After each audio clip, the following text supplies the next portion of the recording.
बड़ी खबर आपको यमुनानगर से दिखाने का प्रयास कर रहे हैं। आपको जानकारी दे दें कि भूमि कटाव शुरू हो चुका है। यमुना का पानी जैसे ही यमुना के साथ लगते विभिन्न गांवों की भूमि को लेकर छू रहा है, वैसे वैसे ही भूमि कटाव शुरू हो चुका है। अब तक करोड़ों की भूमि यमुना में समा चुकी है। भूमि कटाव क्यों होता है, क्या इसे रोका जा सकता है, जानने की कोशिश करते हैं। वास्तव में भूमि कटाव इसलिए होता है क्योंकि यमुना के किनारे कमज़ोर होते हैं। अगर बरसात से पहले ही, मानसून से पहले ही उन किनारों को पक्का कर दिया जाए, तो स्टड लगाकर पक्का कर दिया जाए, तो भूमि कटाव रुक सकता है। किसान लंबे समय से यह मांग करते आ रहे हैं। उनके इलाकों में भूमि कटाव रोकने के लिए स्टड लगाए जाने चाहिए। उत्तर प्रदेश में अधिकांश इलाकों में स्टड लगा हुआ है, लेकिन हरियाणा अपने इलाकों में यह कार्य नहीं करवा पा रहा है, जिसके चलते हर बार करोड़ रुपए की भूमि यमुना में समा जाती है, फसलें तबाह हो जाती हैं। आपको जो तस्वीर देख रहे हैं, यह यमुनानगर के गांव कमालपुर की है। छछरौली के रुकाली गांव की तस्वीरें देखिए, जिसमें शमशान घाट ही सोम नदी में समा गया। जी हाँ, लगातार जो है भूमि कटाव इस समय होता हुआ दिखाई दे रहा है। इसके अलावा यमुनानगर में यमुना के किनारे कई ऐसे भी गांव हैं जिनकी भूमि लगातार इस तरह से पानी में समा रही है। देखते ही देखते जब पानी भूमि को लगता है तो भूमि पूरी मिट्टी यमुना में विलीन हो जाती है। इसी से हर साल किसानों को करोड़ों का नुकसान भी होता है। किसान नेता सतपाल कौशिक का कहना है कि भूमि कटाव अधिकारियों की लापरवाही है। अधिकारियों को समय रहते भूमि कटाव रोकने के लिए काम करना चाहिए। करोड़ों रुपए आता है बाढ़ रोकथाम के लिए, लेकिन उन्हें सही तरीके से खर्च नहीं किया जाता। अब जिनकी भूमि यमुना में समा जाती है, उन्हें मुआवजा भी दिया जाए, और जो फसलों का नुकसान हुआ है उनका नुकसान मुआवजा भी उनको मिलना चाहिए। जी हाँ, लगातार आपको तस्वीरें दिखा रहे हैं किस तरीके से जो जिला यमुनानगर के अंदर भूमि कटाव इस समय होता हुआ नजर आ रहा है। जो आप तस्वीरें देख रहे हैं, ये गांव कमालपुर की है, और आप देख सकते हैं किस तरीके से लगातार जो है किसानों की फसलें यहां पर बर्बाद होती हुई दिखाई दे रही हैं। और जिस तरीके से जो है पहाड़ों में बरसात हो रही है, पहाड़ों में बरसात के चलते जो है लगातार भूमि कटाव हो रहा है।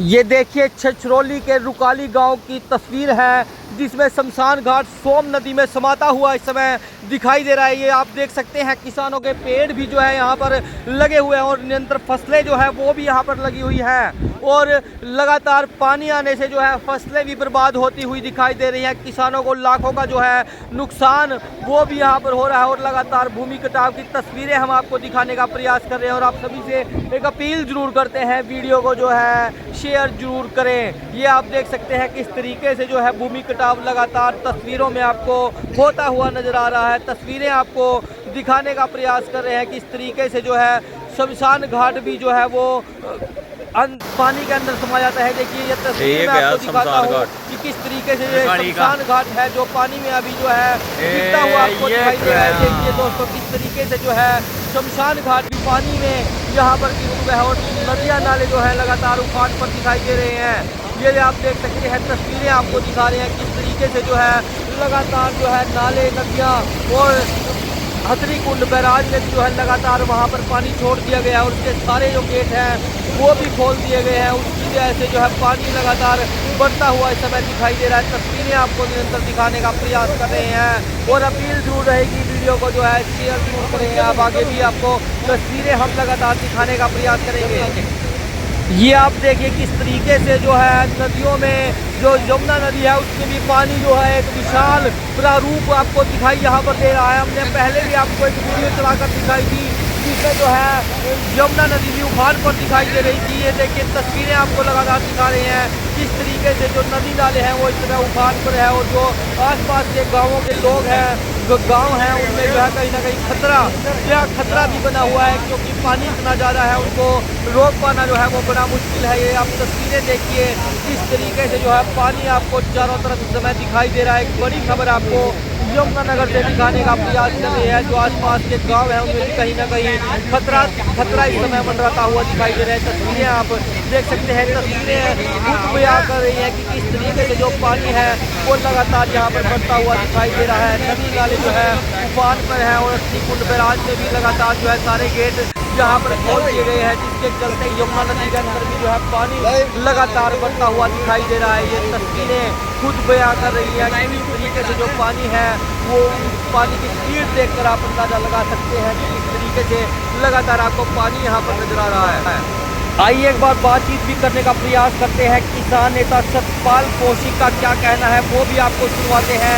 बने रहिएगा हमारे साथ, आइए बातचीत करते हैं। बाढ़ की स्थिति बहुत गंभीर है।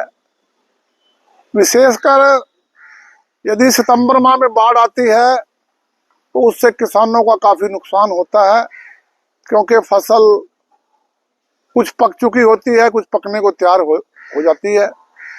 उस समय अगर बाढ़ आए तो भारी नुकसान होता है। यमुना में इस बार काफी पानी आया है, 3.5 लाख कल क्रॉस कर चुका था और जमीन का कटाव बहुत जोरों पे हो रहा है। यमुना नगर की अगर मैं बात करूं तो यहाँ सोम ने और यमुना ने बहुत इस बार तबाही मचाई है।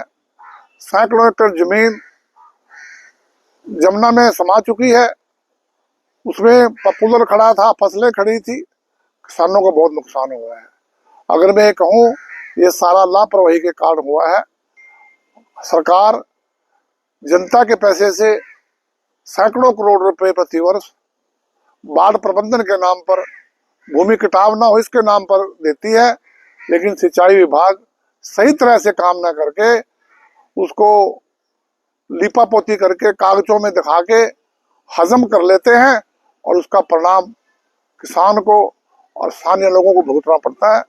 मेरी सरकार से मांग है कि जो भूमि कटाव हो रहा है इसको रोकथाम के लिए भविष्य में कदम उठाए जाएं और जिन किसानों का भूमि कटाव हुआ है, जिनकी जमीन खत्म हो चुकी है, उनको कम से कम 15 लाख रुपए प्रति एकड़ दिया जाए और जिन किसानों की फसलें पकी हुई खराब हुई है उनको प्रति एकड़ 50,000 रुपए का मुआवजा दिया जाए।